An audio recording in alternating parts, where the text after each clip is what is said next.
O Adam, shall I show you the tree of immortality and possession that does not fade away?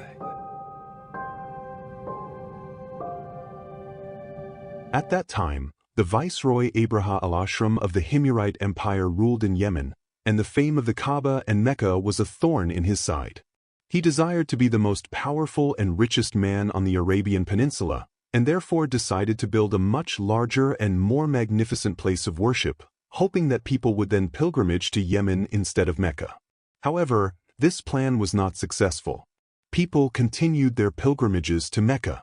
The sanctity of this holy place, made from simple and natural stones, was too beloved for them to be swayed by a golden temple elsewhere. Abraha al-Ashram was displeased with this failure. He resolved to conquer Mecca and destroy the Kaaba, forcing people to seek a new sacred place. He assembled a strong army and acquired elephants from India for his soldiers to ride on. An army with elephants was considered invincible at that time. This news caused great unrest among the people of Mecca. A battle against the overpowering Yemeni army seemed futile. The people of Mecca decided to abandon the Kaaba to its fate and fled to the surrounding mountains and hills. The mighty army of elephants, 60,000 strong, marched relentlessly towards Mecca. However, suddenly something inexplicable, something extraordinary, happened right before the city gates. The majestic elephants refused to enter. Desperate attempts were made to force them towards the Kaaba with ropes and blows, but their stubbornness threw the army into disarray and brought chaos upon the warriors. And as if that weren't enough, on the horizon a gigantic swarm of birds appeared, their dimensions seeming to engulf the entire sky. An eerie aura settled over the battlefield as the first phase of ominous punishment began. The elephants and horses panicked, their thundering hooves leaving devastating traces on the ground as they trampled the soldiers in their flight. It was a scene of chaos rarely found in history. But that was not the end of the horror. The second phase of the cruel punishment revealed itself. As the birds flew over the army, each bird carried stones in its beak and claws. Like messengers of doom, they flew over the army, raining deadly stones on the unsuspecting warriors. In this apocalyptic moment, the warriors were fatally wounded, and their cries filled the air.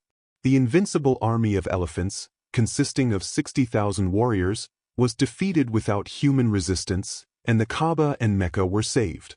A short while later, still in the same year, a very special boy was born on a special night in the special city. Muhammad came into the world. The night of his birth was accompanied by supernatural events that are historically documented. It is reported that Amina, the mother of the Prophet, experienced a painless birth full of ease and joy, a birth seemingly carried by divine grace. But that's not all.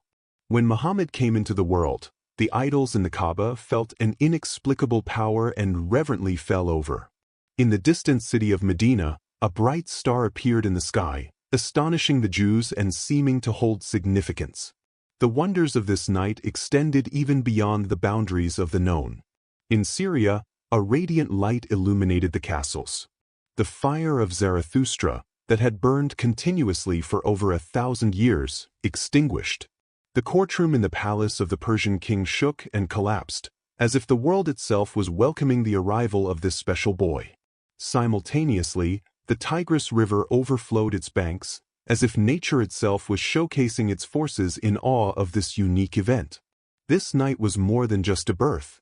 It was a spectacle of supernatural significance, a harbinger of a time that would forever change the world.